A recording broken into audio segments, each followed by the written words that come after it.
பொதுவாகவே நம்ம பேசுகிற வார்த்தைக்கும் உயிர் உண்டு அப்படின்னு சொல்லுவாங்க. அந்த வகையில் பெண்கள் இந்த வார்த்தைகளை வீட்டில் கண்டிப்பாக சொல்லவே கூடாது அப்படின்னும், அப்படி சொல்லும் பொழுது வீட்டில் தரித்திரியம் உண்டாகும், பணம் சேரவே சேராது அப்படிங்கிறத தெரிஞ்சுக்கிட்டு இந்த வார்த்தைகளை தவிர்த்து விடுவது ரொம்ப ரொம்ப நல்லது. அது என்னென்ன வார்த்தைகள் அப்படின்னு தெரிஞ்சுக்கணுமா? வணக்கம். நம்ம இறையொளி திருவருள் சார்பாக உங்கள் எல்லாருக்குமே அன்பான வணக்கங்க. நம்ம பொதுவாகவே தினமுமே பேசக்கூடிய வார்த்தைகள் தான் நம்மளுடைய வாழ்க்கையில் நிஜமாக நிகழ்வாக நடக்குது அப்படிங்கிறது உண்மை. அப்படி இருக்கும் பொழுது ஒருபோதும் தேவையில்லாத வார்த்தைகளை நம்ம வாயிலிருந்து நம்ம உச்சரிக்கவே கூடாது.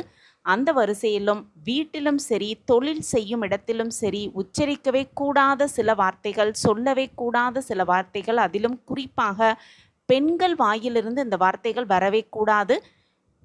மகாலட்சுமியின் அம்சமாகவே வீட்டில் இருக்கும் பெண்கள் வீட்டின் மகாலட்சுமிகள் அப்படின்னு சொல்லப்படும். அந்த வீட்டின் பெண்கள் வாயிலிருந்து கண்டிப்பாக இந்த வார்த்தைகள் வரவே கூடாது அப்படின்னும், அது என்னென்ன வார்த்தைகள் அப்படிங்கிறதையும் தெரிஞ்சுக்கலாம். நம்ம வாழ்க்கையில் செய்யக்கூடிய சின்ன சின்ன விஷயங்கள் தான் நம்ம வாழ்க்கையின் முன்னேற்ற பாதைக்கு நம்மை அழைத்து செல்லுது அப்படிங்கிறத நம்ம புரிஞ்சுக்கணும்.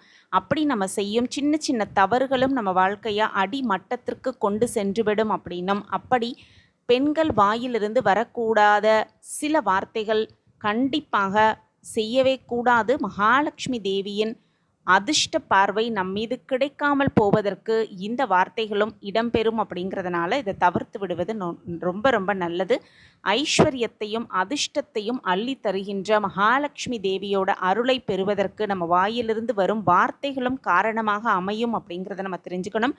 என்னதான் கடுமையாக உழைத்தாலும், வீட்டை சுத்தமாக வைத்திருந்தாலும், பல பூஜை புலஸ்காரங்கள் எல்லாம் செய்தாலும், நம்ம பேசுகின்ற வார்த்தை அப்படிங்கிறது ரொம்பவே தூய்மையானதாக இருந்துச்சுன்னா மட்டும்தான் நம்ம நினைக்க காரியங்கள் நன்மையாக நடைபெறும் அப்படிங்கிறது உண்மை. ஏன்னு பார்த்தோன்னா, நம்ம சுற்றி எப்பொழுதுமே அதிர்ஷ்ட தேவதைகள் சூழ்ந்து கொண்டே இருப்பார்கள் அப்படின்னும், நம்ம பேசும் வார்த்தைகளுக்கு அவர்கள் தத்தாஸ்து அப்படின்னு சொல்லிவிடுவார்கள் அப்படின்னும், அப்படி சொல்வதற்கு அர்த்தம் என்னன்னு பார்த்தோன்னா, நீங்கள் சொல்வதும் நினைப்பதும் அப்படியே ஆகட்டும் அப்படின்னு பொருள்படும். அதனால தான் எப்பொழுதுமே வீட்டில் உள்ள பெரியவங்க நல்லதையே பேச வேண்டும், நல்லதையே நினைக்க வேண்டும் அப்படின்னு சொல்லுவாங்க. அதே போல் எண்ணம் போல் வாழ்க்கை அப்படின்னும் சொல்லுவாங்க. அதை நாமும் கடைப்பிடித்து சில வார்த்தைகளை சொல்லாமல் இருக்கணும். அப்படி என்னென்ன சொல்லக்கூடாத வார்த்தைகள் அப்படின்னு பார்த்தோன்னா, வீட்டில் இல்லை அப்படிங்கிற வார்த்தையை கண்டிப்பாக பெண்கள் உபயோகப்படுத்தவே கூடாது. குறிப்பாக அரிசி இல்லை, பணம் இல்லை, நகை இல்லை அப்படிங்கிறத சொல்வதை தவிர்த்து விடுவது ரொம்ப ரொம்ப நல்லது. அதற்கு பரிதாக அரிசி வாங்கணும், பணத்தை எப்படியாவது ஏற்பாடு செய்யணும், கூடிய விரைவில் நகை வாங்கணும் அப்படின்னு மாற்றி சொல்வது தான் சிறப்பு. இல்லை அப்படிங்கிற வார்த்தையை சொல்வதை தவிர்த்து விடுவது ரொம்ப ரொம்ப நல்லது. அடுத்ததாக பார்த்தோன்னா, சில பேர் திட்டுவதற்கு கோபமாக சனியனே அப்படின்னு சொல்லுவாங்க. அந்த வார்த்தைகளை மறந்தும் கூட பயன்படுத்தக்கூடாது. இப்படி அழைத்தோம் அப்படின்னா சனி பகவான் நம்முடனே வந்து தங்கி விடுவார் அப்படின்னும், தீராத துயரத்திற்கு ஆளாகுவதற்கான வாய்ப்பு ஏற்படும் அப்படின்னும் நம்பப்படுது.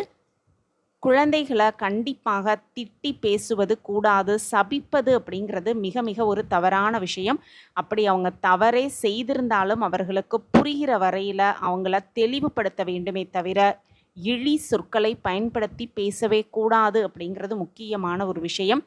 சனியனே அப்படிங்கிறத தவிர்த்து விடுவது ரொம்ப ரொம்ப நல்லது. அதே போல் குழந்தைகளை திட்டுவது, சபிப்பது, இந்த மாதிரி வார்த்தைகளை தவிர்த்து விடுவதும் ரொம்ப ரொம்ப நல்லது. அதே போல் மூதேவி அப்படின்னு யாரையுமே இந்த வார்த்தையை கொண்டு திட்டவே கூடாது, பயன்படுத்தவும் கூடாது. இந்த வார்த்தை ஸ்ரீதேவி அப்படிங்கிறதுக்கு எதிர்மறையான ஒரு எதிர்மறை சக்தி அப்படிங்கிறதுனாலும் இந்த வார்த்தையை அடிக்கடி நம்ம பயன்படுத்தினோன்னா மூதேவி நம்ம வீடு தேடி வந்து விடுவாள் அப்படின்னும், அடுத்ததாக வீட்டில் உள்ள பெண்கள் அமங்கலமான வார்த்தைகளை சொல்லி புலம்பவே கூடாது. எப்போவுமே வீட்டில் பெண்கள் புலம்பவே கூடாது அப்படிங்கிறது முக்கியமான ஒரு விஷயம். எது நடந்தாலும் புலம்புவதை கண்டிப்பாக தவிர்த்து விடுவது ரொம்ப ரொம்ப நல்லது. அடுத்ததாக பார்த்தோன்னா,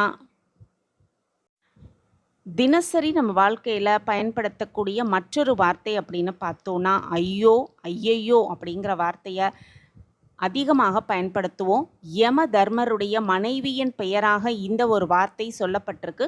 எதிர்பாராத விதமாக நமக்கு ஏதாவது நடந்து விட்டுனா கூட அம்மா அப்படின்னு தான் சொல்ல வேண்டுமே தவிர ஐயோ என்ற வார்த்தையை உச்சரிப்பதை தவிர்த்து விடுவது ரொம்ப ரொம்ப நல்லது. அடுத்தபடியாக வீட்டில் இருக்கும் பெண்களுக்கு கோபத்தில் மற்றவர்களை திட்டும் பொழுதோ அடுத்தவர்களுக்கு சாபம் கொடுத்து பேசுவாங்க. அடுத்தவர்களை சபிக்கும் குணம் நம்மக்கிட்ட இருந்ததுன்னா அதை கண்டிப்பாக மாற்றி விடுவது தான் ரொம்ப ரொம்ப நல்லது.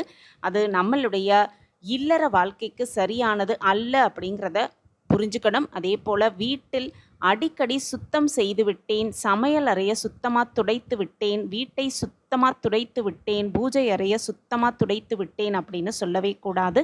சுத்தமாக துடைத்து விட்டேன் அப்படிங்கிற வார்த்தை வீட்டை துடைத்து எடுத்து விடும் அப்படின்னும் நம்பப்படுது. முடிந்தவரை சுத்தமாக துடைத்து விட்டேன் அப்படிங்கிற வார்த்தையை பயன்படுத்துவதை தவிர்த்து விடுவது ரொம்ப ரொம்ப நல்லது. நம்ம பேசுகின்ற ஒவ்வொரு வார்த்தைகளுக்கும் குற்றம் கண்டுபிடித்தால் பிறகு எப்படி தான் பேசுவது அப்படிங்கிற நிறைய பேருக்கு குழப்பம் இருக்கும். நல்ல சிந்தனைகளோடு நல்ல வார்த்தைகளை சிந்தித்து நல்லதை மட்டுமே பேசி பழகணும்னா நிச்சயமாக நம் வாழ்க்கையில் சந்தோஷமும் நிம்மதியும் நிறையும் அப்படிங்கிற நல்ல விதமான எண்ணத்தோடு இந்த ஒரு பதிவை முழுமையாக கேட்டு பயன்பெறுவீங்க அப்படின்னு நான் நம்புகிறேன்.